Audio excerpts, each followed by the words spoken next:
కెమెరాలు ఇట్టే ఉన్నాయి, ఈ యొక్క లోగోలు ఉన్నాయి, అందులో మైకు కూడా ఒకటి ఉంది.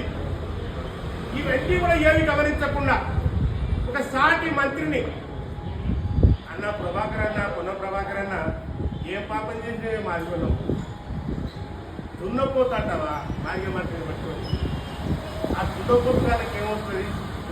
టైం తెలియదు, మన్ను తెలియదు, టైం పాటించాలని అంత నీచంగా మాట్లాడడానికి మీకు ఎవరట్లో వచ్చిందన్న? సరే, ఇద్దరు మంత్రులు కరీంనగర్ కావచ్చు, మీరు దోస్తులు ఉండొచ్చు, అన్నతమ్మ అనుకోవచ్చు, ఇంకేదైనా మాట్లాడుకోవచ్చు. కానీ సాటి మంత్రిని అందరి ముందు మీడియా సమక్షంలో మీడియా వింటుంది, మీడియా చూస్తుంది అన్నట్టుగా కూడా గమనించకుండా దున్నపోతుగాడు అని చెప్పేసి అని సంబోధించడం అనేది నీకు తగదు. అయితే నీవు మానవతా దృక్పథంతో మంచితనంతో ఒక బీసీ బిడ్డ కనుక చెప్తున్నాం. అట్లూరు లక్ష్మణ్ గారికి అదే మీడియా సమక్షంగా మీరు క్షమాపణ చెప్పండి.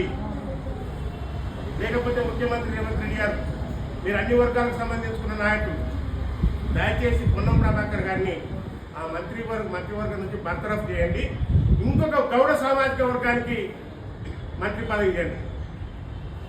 అహంకారంతో ఎవరు కూడా వ్యవహారం చేయొద్దు. ఏ మంత్రి కూడా మీ పాలనలో, కాంగ్రెస్ పాలనలో అందరికీ ప్రజాస్వామ్యం ఉన్నది, అందరికీ విలువలు ఉన్నాయి.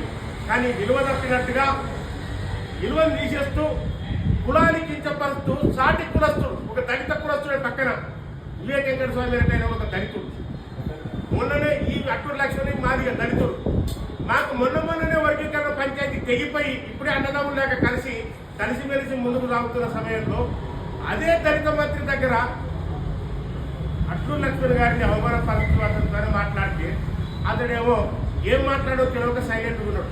నేను ఒకటే విజ్ఞప్తి చేస్తున్నా, అట్లూరు లక్ష్మణ్ మాదిగా కావచ్చు, ఆయన అవమానపరచవచ్చు. రేపు మాన కూడా ఎస్సీలేనే కదా, రేపు మిమ్మల్ని అవమానపరచడానికి గ్యారెంటీ. మాదిగా అవమానపరచడం మానని అవమానపరచడా?